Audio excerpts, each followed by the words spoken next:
Yeah, I'm glad you're here. How's everyone's crowd been so far?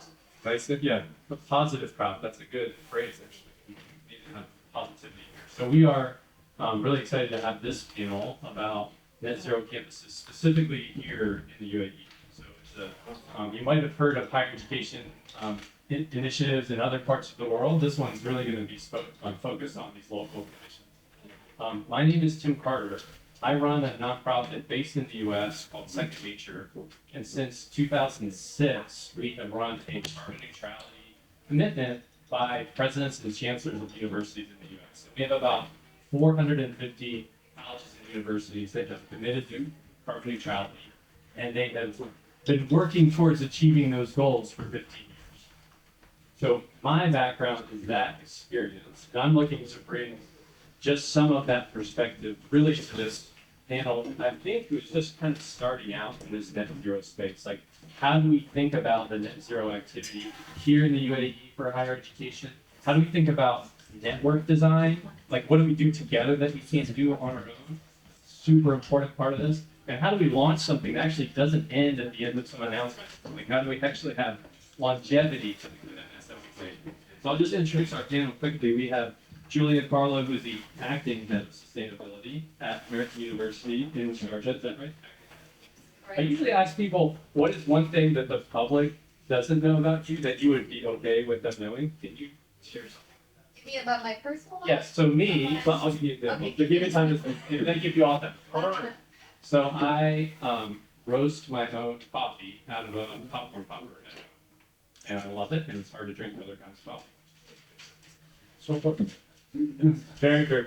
Okay. I'm from Germany, and I have a really hard time speaking German to my own children. I have 3 of them, and I prefer speaking English. I don't know what that says about me. Okay, our second panelist, Antonios. I'm gonna put your last name. Maludis, who is the Director of Sustainability and Stewardship at NYU Abu Dhabi.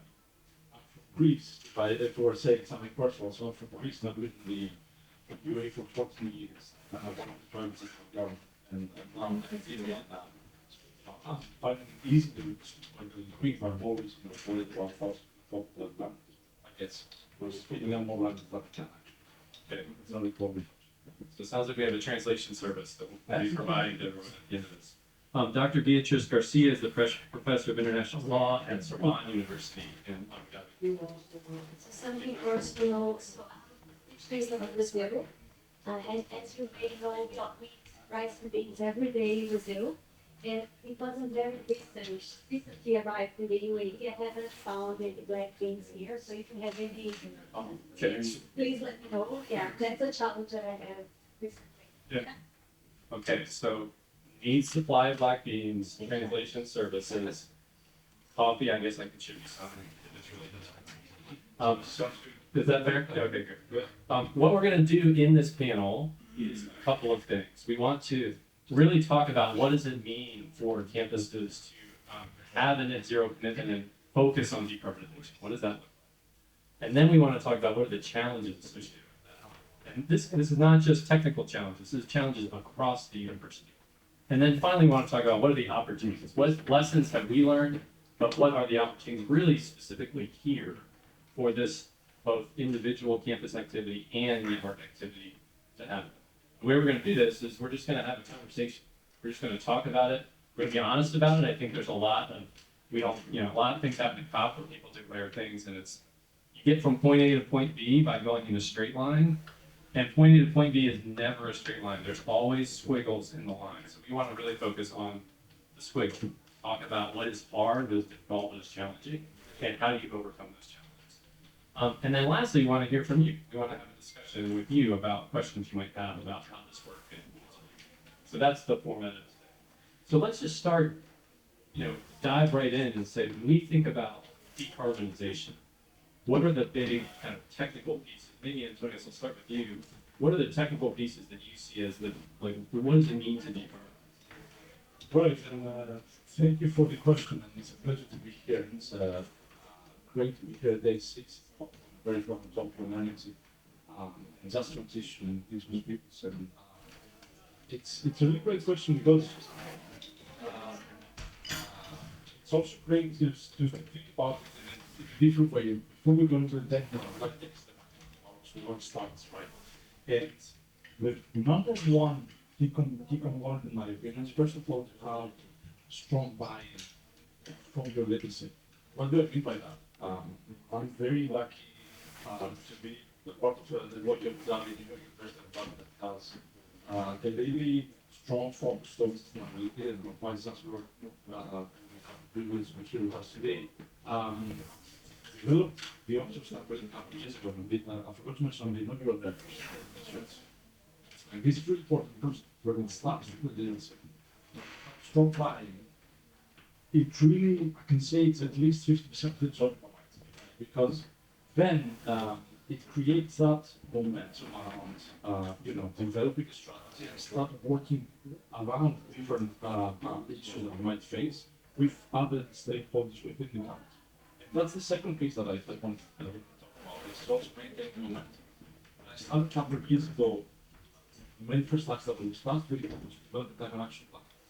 That was a task that really needs and has in its core collaborations from so many different stakeholders. And this is where the buy-in and the vision from it is so key and important. Well, what was really backed up by the leadership. And then I started creating and formulating those plans. So many different issues and don't have to say that they're doing by the room. Facilities, procurement, all sorts of different stakeholders. And it's really takes a lot of time, to work with these different stakeholders and do that. The last piece I would say is also it's often very important as well to speak about also determination of different stakeholders to see that climate goes through. What do I mean by that? We can develop a plan, we can definitely put it out there. What does it mean after that? What is just simply start for us? And just launched climate action plan a month ago to we are committed probably by 2050. We believe that it's really important that we maintain that momentum for stakeholders so we can start seeing the strategy and the steps. Buying what the stakeholders and then from there creating that momentum so we can start seeing that strategy as well. So Okay. Yeah, so great. Three things. Julia, did you add to that? What other thing? Well, maybe I can share our experience at the American University of Startup. I would say I agree with you. It starts with a leadership and a vision. Our former COO, unfortunately, has left the university. Really had this vision of this new version of sustainability office at the US, so very similar to your experience. And also, she was the one who urged us to launch a climate action plan in 2015. Just as we made its 10-year commitment, so to show our support. But leadership also needs sometimes, and it's weird to just not speak about challenges already now. We can go there. That's fine. What do you do when leadership changes and that vision leaves the university? How do you keep the momentum? How do you adjust to maybe different expectations of the new leadership? And how do you? Yeah. So that's one challenge on the leadership side. In the U.S., it's about 5 years that a leader lasts. So any of you from U.S. university, your leader, you're going to last longer than the president probably will be if you're a staff member. If you're a student, it's going to last about longer. Like on average, they're not going to last that long. So leadership, while it's important to get it going, it also is important to recognize there's changes and actually an evolution in how that leadership manifests the climate action. So Beatrice, what about you? So we have leadership, we have buy-in from across campus, and then we have a mechanism for tracking. Is there anything you want to add to that? How do we get started on net zero? Well, I think that as you guys were mentioning, we have a plan in support universities. So we'll bring some policy platform where things will be concentrated efforts towards common goals. So I think it's important to have those policies where we have common goals, we have a shared understanding. They also some targeted measures that we want to achieve. Otherwise, it's very easy to lose track of things, and and soon you start feeling that you're not achieving any outcomes. So I think that's quite essential for any university policy and strategy. So what have you guys done on that? Yeah, what have you done on the goal setting side? Yeah, so we have a few areas that we are focusing on, for example, recycling, accounting, and looking to the American University as well. And so they start setting out outcomes and deliverables to be achieved. So I think as we've been discussing before, it's very important to have something you are working towards, right? So that you don't lose track and momentum, as Antonio was saying. So you all three have all of those things? So I agree with Beatrice. It's really important that you, in order to manage something and measure it, you need to understand where you are now. And the challenge is to put numbers to our greenhouse gas emissions. And we just completed the third cycle of our greenhouse gas emissions inventory. And we have seen ourselves, our emissions are going up. But it's actually because we're much better now at tracking the data and relying less on assumptions, really defining the institutional boundaries better. And we make use of an external service provider to help us with this emissions tracking. It's really been helpful to have someone who can guide us in how to collect the data, how to report the data, and we make everything publicly available on our website, so others can learn from our process. Hey, Jonas, how do you guys do greenhouse gas accounting? Right, so we finished also our first cycle of calculating our emissions, and we have a very clear issue on scope 1 and 2. We're finalizing our strategy. Then on February, we try to go down to scope 1 and 2. So some people might not know what those scope I take a step back. Right, you're absolutely correct. We need to go stop with so much and that's it. So scope 1, very quickly.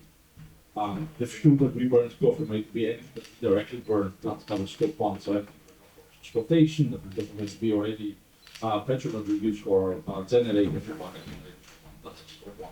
Scope 2 covers already emissions come from electricity, right? So the opening or the two ones that we use, which can be great, so important with the heating, so they build for the two that's coming to us.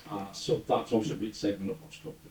Scope 3 is everything else: water, waste, food, flights, right? Goods and services. So we're finalizing our scope 3, especially what I find more tricky is on the goods and services. Yeah. This topic we will talk later on. Where first, the dollar amount of everything we spend to procure office supplies, cement, paint, whatever that might be, and convert that into emissions. This is really tricky because we are not the US, we're not in Canada, where emissions factors, right? Already we're in the UAE. So how do you actually account for all of that? This is where it gets a little bit tricky. It's easier with electricity. It's not so easy with scope emission. But we do a lot of work as well on upstop level, which is a lot of work that was especially on water and waste. On food, we have a clear target on. Using food labels, we have estimates. So drawing separate boundary around the dining, looking into how we can start reducing their upstop. Yeah. But this is where it gets pretty fast, on scope 3. Have you, from a policy perspective on accounting, is there anything that comes to mind when you think about like what is required of governments, what is required then maybe of the institutions within those jurisdictions? Sure. So I don't want to go into too much detail, but essentially every country under the climate change conference and convention, Paris Agreement as well, all multilateral environmental agreements, countries have this obligation to report. So, for example, under the climate change convention, countries have to report on their greenhouse gas emissions under Article 4. Paris Agreement under the national determined contributions as well. So this is something that we see at the international level. What we see happening as well is that countries are starting enacting legislation with mandatory reporting requirements for companies, for sectors. So, for example, we see that happening in Canada, in the United Kingdom, in Australia, in the United States as well, right? So what happens then is that we have this legal framework, national, where these reporting obligations become the norm, something that has to be done, right? And I think eventually this is going to get to our sector, to the university sector. university that won't be having to do anyways. Yeah. So I think something like what the American University is doing, so if you know, going that direction, where this is something that will become the norm for our sector, I guess. Yeah, it seems like an opportunity for y'all to work together on not having to replicate what standard maybe you guys have used, and could you share that best practice with the other universities? Another opportunity, something we've seen in the US, is actually using the students to do these greenhouse gas inventories. It's like an amazing learning opportunity. Instead of, I mean, I appreciate outsourcing it because it's very, very difficult and complicated, right? Yes, but it is a financial commitment that not all the leadership maybe perceive as necessary. Yeah, but it's so critical. Like, I think one of the things we've found in 15 years is that if we didn't track those data for our campuses in the US, the commitment would have started and then completely gone away. The fact that we had 15 years of either progress or not progress really helps the initiative have momentum. So an encouragement, I think, to say as you start out, there's probably an opportunity to think about accounting not just as something I have to do to check a box, but a way to engage with your student populations and maybe start different curriculum. Amazing. And that introduces a number of challenges.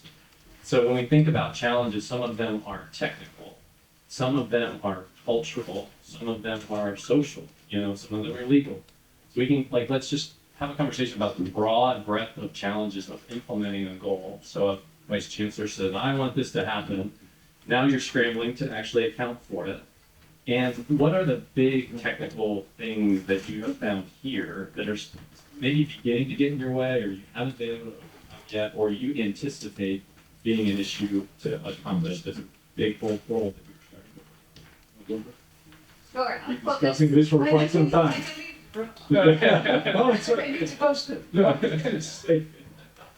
Yes, I'll start with some internal challenges. So, buy-in that you mentioned, we have to really create awareness for all the stakeholders that we rely on for data collection as well. It's like, how do we get everyone in the organization to understand that this is something important? Because it is on top of their workload, right? They have to develop data. And it's not easy. We don't have an IT infrastructure to support the data collection. It's all manual. It's very tedious. And I have my colleague sitting here in the back who has going run those. It's really not easy. There's not a lot of support, neither technical nor moral support really. But it's important to get everyone on board and contribute. And make sure they understand this is also a long-term project. It's not something we do once and then we're done with it. Yeah. And we have to keep getting better at it. So it's a learning curve for us. We learn every year, we learn more. The data gets better, which means right now our emissions are going up every year. I think now we are at a point where we have a pretty good understanding of our emissions.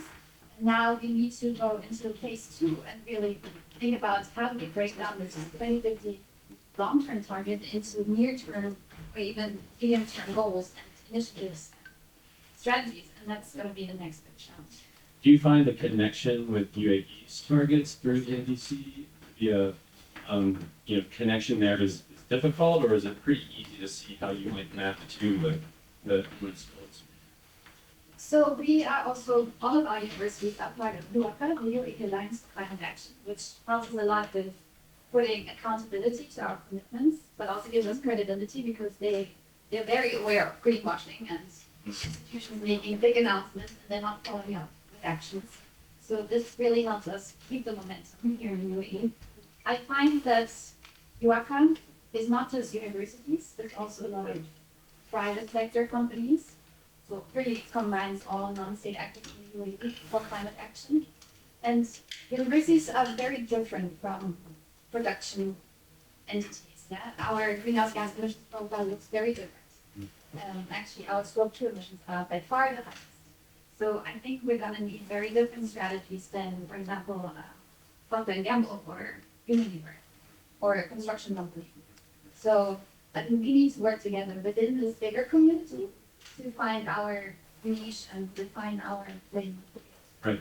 So this is an interesting kind of point, maybe a meta point would be the role of higher education relative to other sector leads that are within a context of the country. And the work maybe that you're doing here could actually bring others along because it is fairly new. You could be really aggressive, thoughtful about how are we going to push a boundary as higher education. We're innovative, we're trying to really accomplish something in a forward-looking sense because you're just getting started. And then others within Muwaka could say, okay, this is what higher ed world can be. That's different than us. Like we are maybe on the supply side or on some other aspect of accomplishing this goal that we might have. What other challenges do you see? I interrupted on Julius says, especially on the data collection piece. That sounds really tricky to me, so I'm going to stop because Juliet has covered that, but it's really key because without the data, there's no way you can set a target, there's no way you can identify how you. It's the basis of everything. Right. Now, I have also the piece in relation to what and how we all come together, not only as institutions, but also organizations, and how we make it exactly as a winner. We all together and share experiences, but also start putting some, especially on the data piece and on the podcast research function that I mentioned, some data there for all of us to share. One more point that I would like to make is also that we started last year with the University Climate Network. This is a journey initiative that we started humbly with 11 universities, including American University, Charles the Short Ball, the first cohort, available and the Vice Chancellor, to bring together all of us, majority of us being young institutions here in the group, start discussing about how we can all collectively showcase and start discussing different ways of collaborating in research. You can engage in. I'm not going out of this, but of course one of the strongest pillars and most important pillars of the climate action is right amongst the universities. Now we're 33 universities with about big men and 7 or 8 for being right next to us, the water billion. And we want to discuss how we can promote climate action across the university. We have started on our journey from carbon neutrality. We want to help other universities to do that. And it's really important that we have those open discussions, especially at COP, and we're very proud that this is a COP and even close with initiative. We are discussing this here. Very Well, I would like to mention aspects related to teaching and research, as we are in universities. I think that one aspect is the teaching. I think students have to maybe have an understanding of what is happening, what is the UNESCO see, what is Paris Agreement, what are they trying to achieve, right? What have us achieved so far? And I'm telling you that because I had an experience at the university where I was teaching to environmental science students, and I was talking about the climate change convention, all started in 1992, and then the Kyoto Protocol, Paris Agreement. And they said, oh my God, it all that started such a long time ago, and we know nothing about it. Right? So I think it would be important, it's a challenge to, I think, incorporate that knowledge and understanding in our curriculum, our university curriculum. I think that's one challenge. And also research, I guess. I think we all need to have innovative, good research, and for that we need funding, we need investment. So in many countries we have these strong research councils. We have here the UAE, we have the National Research Foundation. So it's important that it is a mission for those councils to fund good research, to allow academic students as well to do innovative and good research in climate change mitigation and adaptation. So I think these are important areas for which for us to work on, I guess. So let me pick up on a different thread with a challenge, and these are really, that's a great opportunity is to say, and a challenge to say, where is the funding? Sometimes this might be the peak moment. COP28 hosted in your country for climate, and so you are obviously wanting to take advantage of this moment. One big challenge is how do you extend beyond this moment? How do you make this last through time?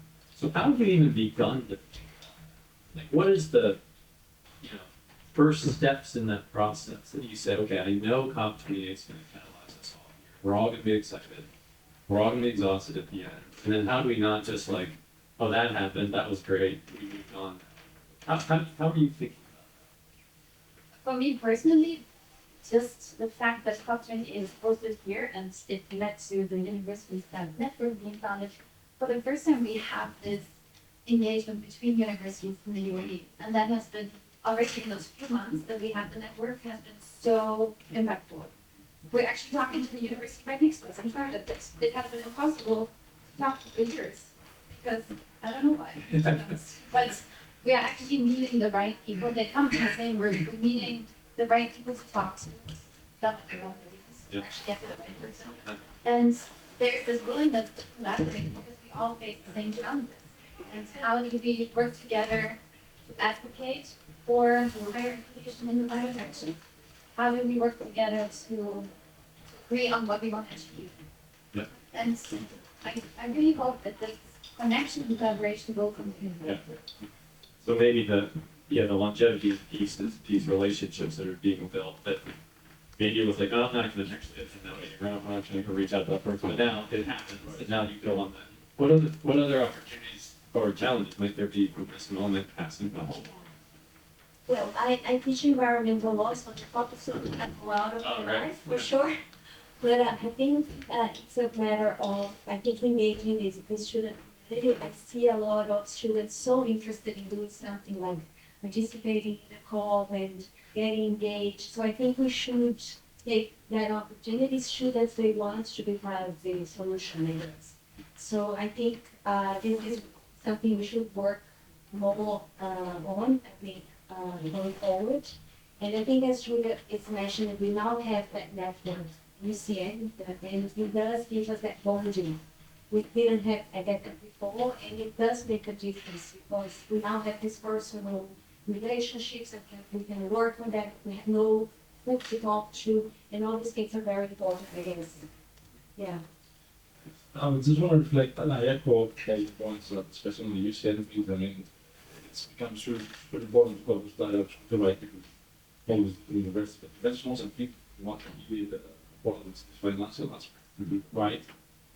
Then I mean, going back to climate action, once said, like, you might have all the data in the world at the end of the day, you might set up a target, right? You might start seeing, start looking how you're going to do it, but without the finance piece, right, it's going to become really tricky. Then this is where, one of the things we're trying to do also with our government partners is also start changing the mentality of CapEx versus, the life cycle cost of implementing it. What do I mean by that? We've seen it many times that we start thinking about investment as comparing what's it versus the other, cost versus less cost, right? Make the less costly option, saving money, which is, sorry, that's what also tributes right now. I don't know what I'm saying, but it's really important for looking at the life cycle of any investment. Say, I'll take the simple example, take the lights in Valley Beach, right? It's the obvious thing that we all should be working on. We need to be looking at what's that year that we're hitting, right? We're taking our money back. Life cycle, extend 50 years of that system, that life, what's money we're actually saving? We invest to be here for decades, right? Why are we doing that piece and how do we transition to that? I mean, we know that tariffs will go higher.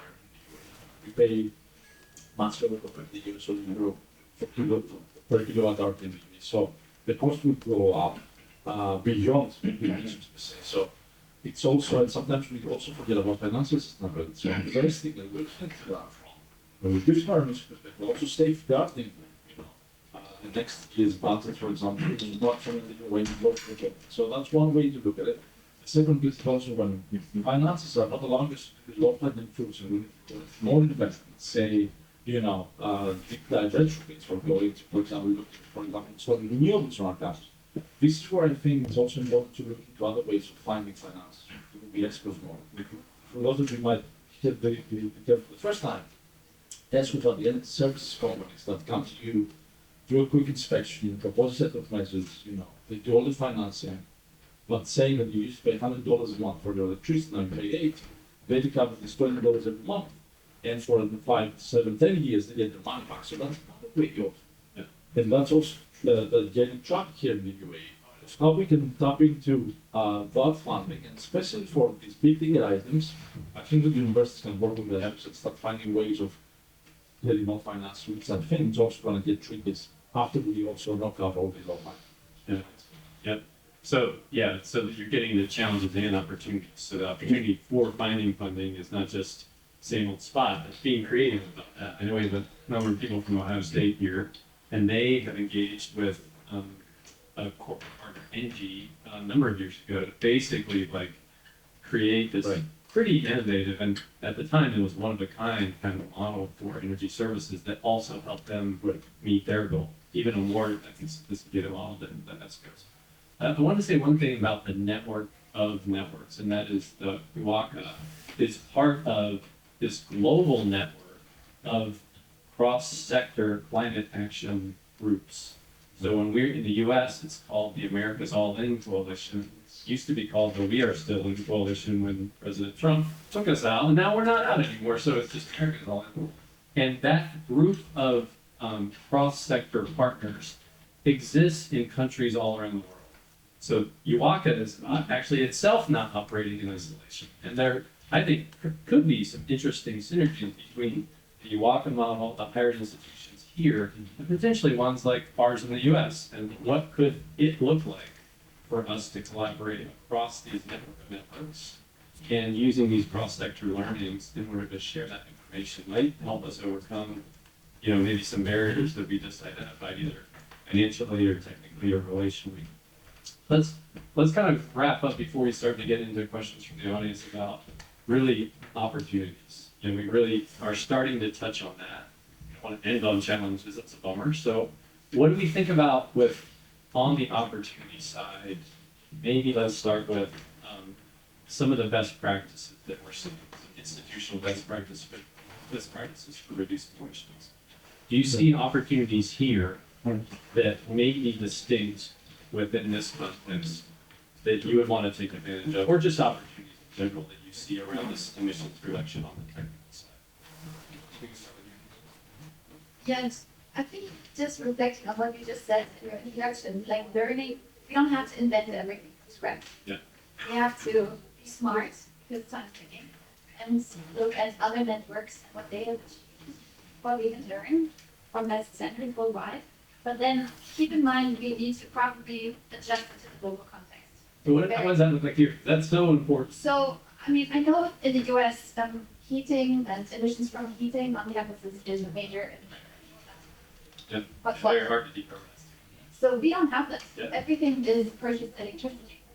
So how do we go out when there's no infrastructure around us for solar or other low carbon energy sources? Do we build our own?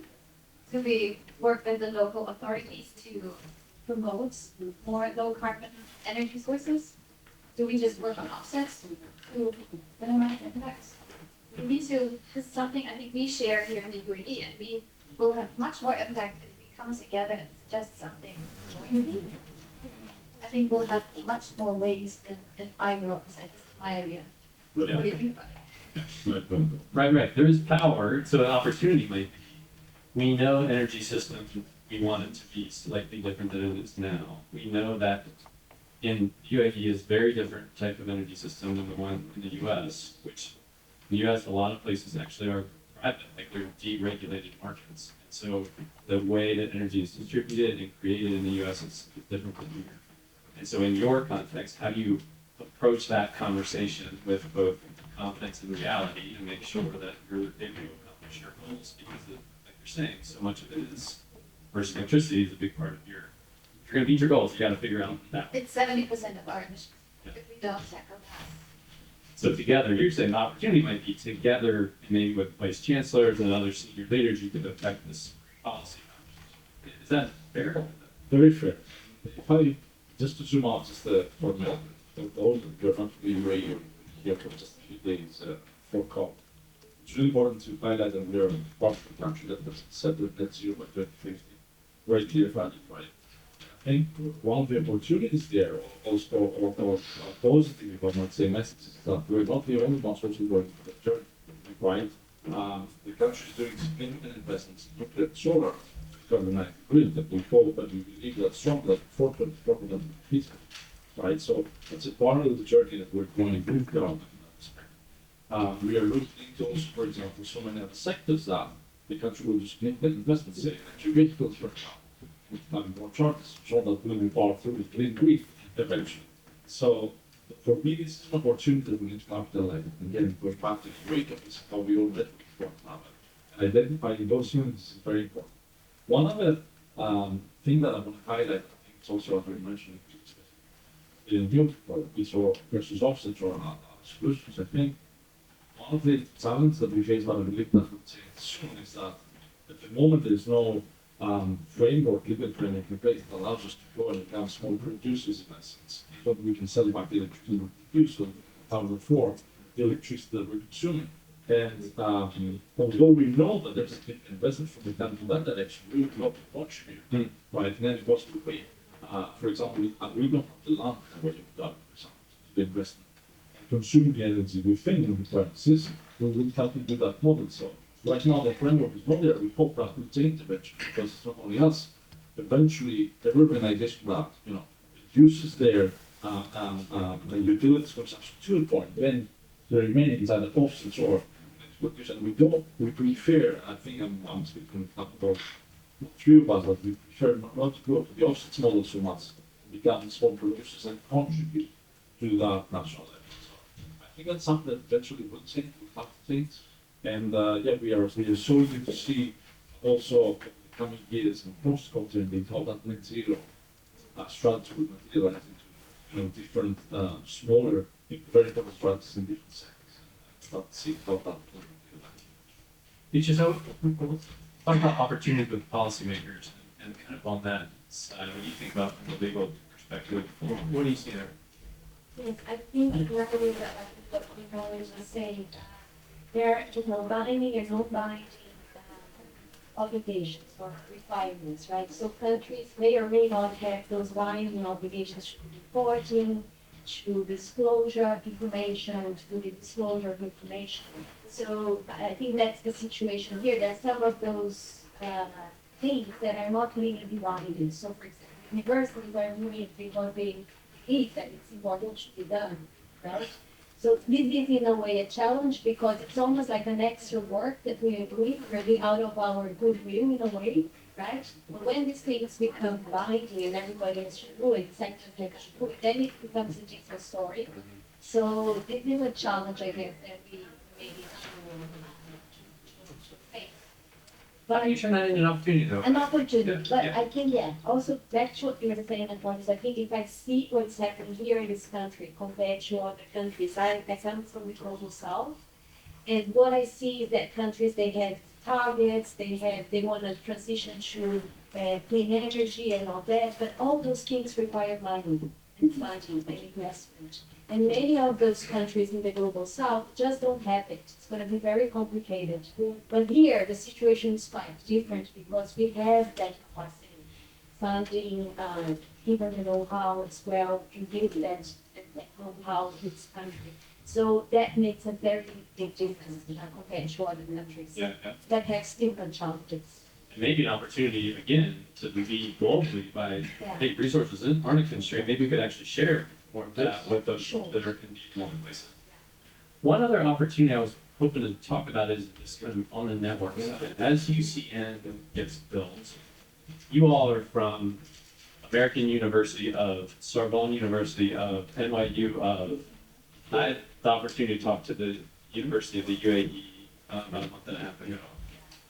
Could you speak a little bit to the difference between your institution types and those of the federal universities that are here, and how do you see those opportunities to collaborate between those different structures? Do you see it as an opportunity? Are there in the U.S.? So the thing about that, in the U.S., there are many, many different institution types, and sometimes that means institutions just work with the institution types that are similar. So the big research universities, we just compare ourselves to big research universities. Community colleges, we just compare ourselves to community colleges. Small local arts schools, small local. And the intersection between those two, what we call complementarity, doesn't exist intrinsically. Like, it's very hard to get people to think outside of their own lane, but the opportunity is so great. The fact that community colleges in the US at least really focus on workforce development is very different than a focus primarily in research university, which is all about how we create new knowledge.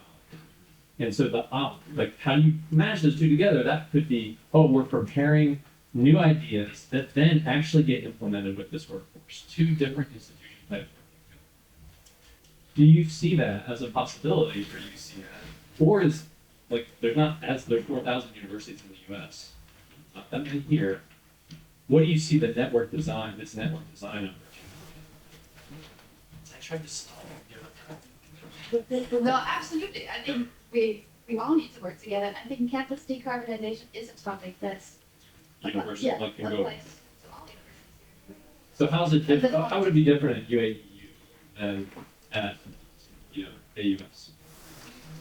That's a good question. I'm not sure I know the answer. I think, yeah, if I may, I think it's a little bit of a different ecosystem, and as you mentioned, we are happy that we're a smaller country, let's say, where we can we work with all different universities, regardless of size or regardless of their national or us, and when we've done, for example, we came to the situation where both that form of them might say sometimes. So I think we do fix the challenge that you described so much, where you have the different smaller universities and the big ones collaborating with one another. It was the 4,000, the number is enormous. I think we are 99 or 98 members with this while we're setting up the UCN. So I think it's more doable here from that perspective, but it's more manageable from a perspective.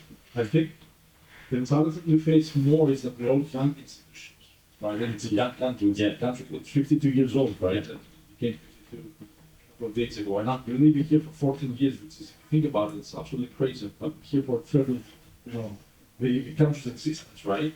And I call this place home now. So I would say that as we are all now young institutions, that key component of teaching and religions, to me, through the UCN, through QA, through other ways of all this stuff, all of this coming together, I think it becomes so evident that we do just align objectives across the board, and it's a tendency of one that works from next topic, comes together with the success of US for what you love it and find out about one another. Believe you me, we made so many wonders, but it's not a matter of money so much to say, it's about breaking the silos that we're all into, right? Academics, with faculty or staff in the same university, then zooming out to different universities, classes, and so on. I think this is where it gets super important about it. And I'm so happy that the UCM is starting money for a year now, and we'll stay post-top, right? And we're so happy also to pass the baton to somebody else, because we're so tired setting it up, if I might say, but also seeing also the perspective of the universities. When you I think this is where we focus in the UA ecosystem. These are some of the challenges we face here compared to, if I might say, 4,000. It's a lot, right? Too like, Basically, When I see, I had the opportunity to, before starting Sorbonne, I was with NYU, I was teaching we miss you already, yes. you know, I miss you too. Anyways, what I realized is that everything you're saying, Antonio, is we do work a little bit in silos. So, for example, when I came to Sorbonne, I contacted my students and like, oh, already all these events that will come in. I even have a student from NYU with helping me organize events. So just small things, but creating those connections and cooperation among institutions, I think is very important. And I don't think we have it. It's not ideal as things are at the moment. This is something we should work more towards. yeah. A lot of work to do. Yeah. Or maybe, now you're in a formative stage of your network. So what you don't want to do is lock things in right now without being flexible in how it evolves. So because if you do that, then there might be some evolution limitations, because you've created structures that then don't allow for change based on maybe some idiosyncrasies. And this is what we love also to conflict with you. And Yeah, sure, sure. to get us to there, learn from you, and avoid making mistakes. As we're now developing the network, what is that we need to avoid? What is the need to do better, right? Yeah.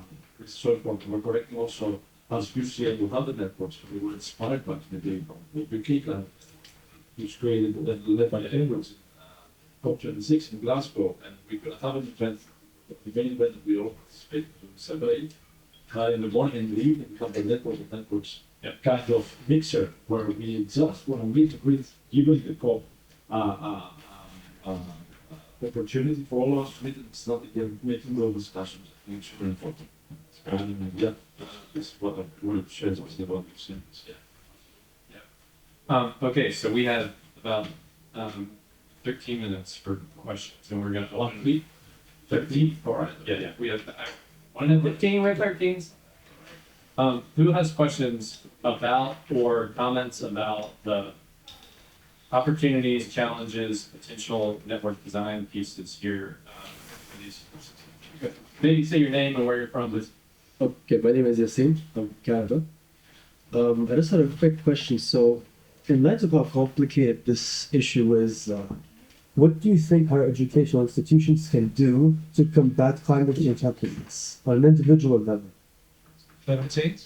Climate change helplessness. Like students feel like that what they're doing individually doesn't really make a difference or anything like that. Even though there's smart targets and goals set by the institution, it doesn't really mean much if it doesn't translate to the students, right? So, what can higher educational institutions do for that?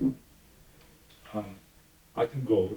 Yeah, I was just moderating one of the group on with some folks from LinkedIn, Autodesk, and some other folks who go for the institutions that they're doing work educating students, but not only students, but also teachers from very early stages, from pupils, right, learning, becoming more professional. I think it's super important that beyond what we say, and I know there's a lot of bad news out there, for us as well, working in that industry, sometimes things become a view as well. I know we discussed with you at the present time, it's really fabulous. What just quick where we even start questioning ourselves, like, what's going on? So on. It's not just being positive per se, and I'm a positive person by nature. It's about also channeling that energy the right way, right?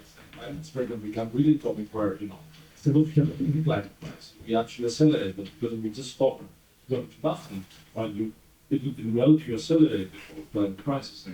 I think what we try to do in the way of that is to work with students a lot and create a space where we can raise awareness and start giving them an opportunity to contribute. And with that measurement that we, for example, we developed kind of strong component about the behavioral piece, right? We want to make sure that through the behavioral demand-side management initiatives, and this is just simply changing the way in which we operate in our everyday work and our everyday life, we can all contribute and we can actually save 5 to 10%, right, from our engagement. But all of us just change simple habits, right? Making sure we have, for example, in big workplace of education. So, we try to tell it, you go out for a you switch off your laptop. Just do it, switch off your lights and just do it, right?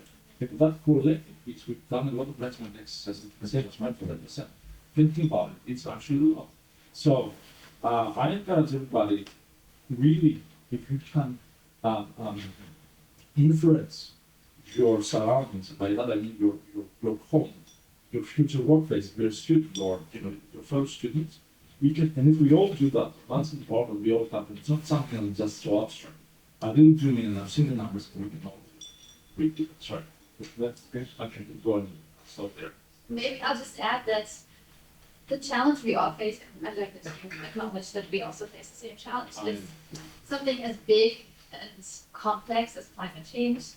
You won't see like a direct cause and impact, right? It's way, if there's anything that would be harder to tackle, I don't know, I can't think of anything harder to tackle. It's long-term, abstract, complex, interdisciplinary. So I think we have to understand how societal change, like the interconnectivity between individuals and society as a whole, and there's all kinds of feedback loops and how we impact each other. Just understanding you have a role to play, and everybody has a different role to play. That's something I really hope I get the students to understand. That an engineer has a very different role to play than an English literature major or an architect. But we all have a role to play, and everybody to find their role and know it's meaningful.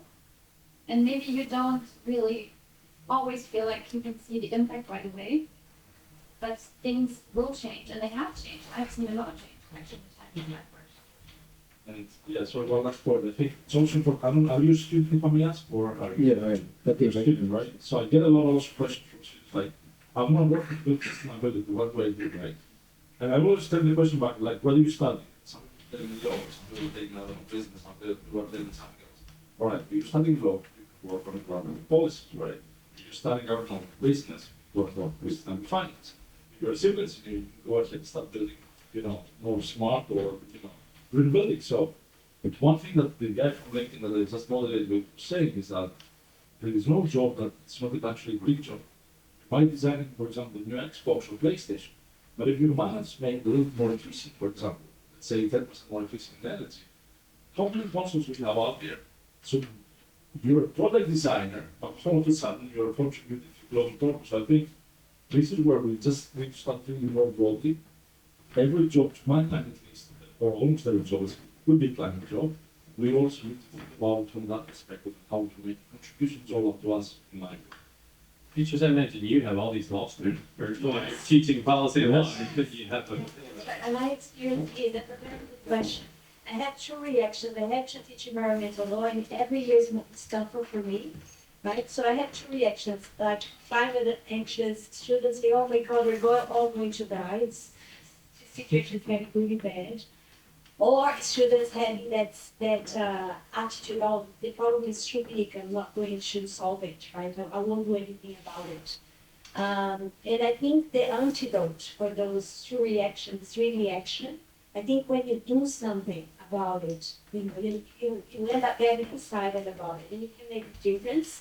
So I think, as we're saying, what is the role of you're asking, what is the role of universities? I think universities have to maybe create those spaces where students can do something, can put things into action, so that we don't have those two reactions, but we can combat those reactions.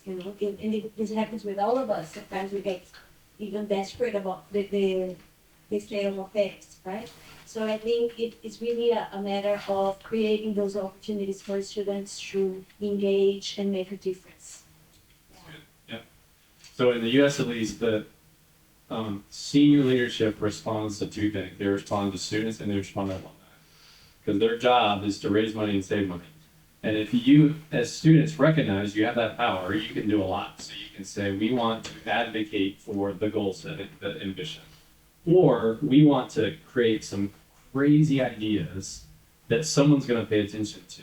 I mean, we were just on a previous panel with the president who said all these students came up with these like pretty wild ideas, and half of them were nuts, and then half of them were actually like, wow, we never thought like that. I think students are so important to like push the envelope for what is possible in your thinking, because you're learning it for the first time, you're bringing fresh eyes to this stuff. So your university leadership is going to listen to that. And the more that you can have staff that can say, oh, okay, we're going to work with students, or engage with these new creative ideas, it's going to be more effective and powerful, probably empowering the student populations. Another question. Yes, Bart Elmore from Ohio State University. Thanks to Second Nature, we have a lot of students here at Ohio State who are here. I'm really curious about this GCN and thinking about accountability. As you join this organization, are there mechanisms in place to use that network to make sure that you're all holding each other accountable? And are there systems in place to say, look, if you don't meet this, I'm thinking about what we're here for, hey, if you don't meet the standards, we want to see you in that ratcheting up effect. And I think it's time to, is there something like this? I mean, I think about UC3, but I'm thinking, is there something that, as I think about the students in the room, could Ohio State join an organization that says, hey, Ohio State, you need to step up.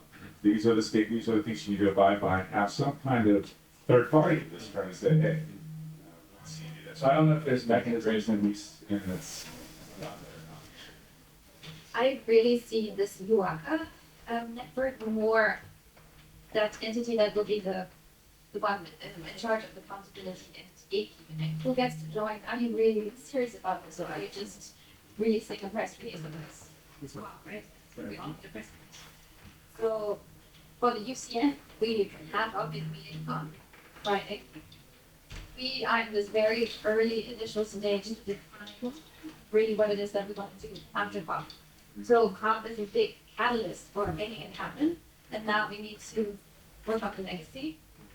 And it will be interesting to see if it's only university institutions that self-manage the network, how to be keep each other accountable, right? So with UACA, we have WWF and this nature who's holding us accountable. Which I think even the university as ambitious as ours needs that push to make, to follow up with action, and to deliver on what you promised to do. So, it will be interesting to see if you can provide that. Well, I agree with, just to amplify a little bit what you were saying, I think also we you see in this project, we didn't try to create another grade, right? This was not our intention, but more to focus on the academia grade, not only to look at climate, which have also research, strong research for governments, collaborate together with the business, and of course, our fourth pillar is very strong pillar was for climate. I hope, and I'm very hopeful that eventually, fine, everybody can say it. Okay. I will try. I sincerely hope that eventually talk can start creating at least some kind of, this is my dream, right? Create some kind of, at least, internal mandate, I can call it, where at least we can start reporting what's going on in the universities, right? But I want to say, and it's very, just very tricky from university to university to actually set it down for everybody, but at least asking everybody to do and create whatever that percent of 30 stuff from somewhere, right? 40% rate from 35 or make it up. Setting a target that my dream always. So all you see in that numbers eventually start reporting and can start setting a target, starting even counting, starting really treating all the universities have that interest. That serves as accountability. Something that's well advised, I think also gets traction. I think more and more universities are becoming accountable to their own students, and the students coming to us are advocating for that, right?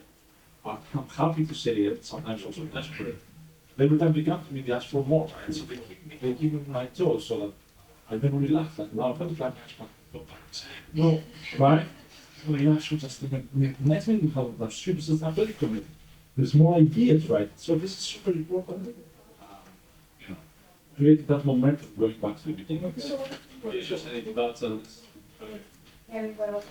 Yeah. But I do hope we can inspire other universities to start the emissions reporting. Learn from our model. That's why I think the two categories would be negative and positive. Where like, how do you like maybe set a floor or set a standard? That's a negative incentive for participation. And then the positive incentive is, look how great they are. I want to be like that. You know. So network.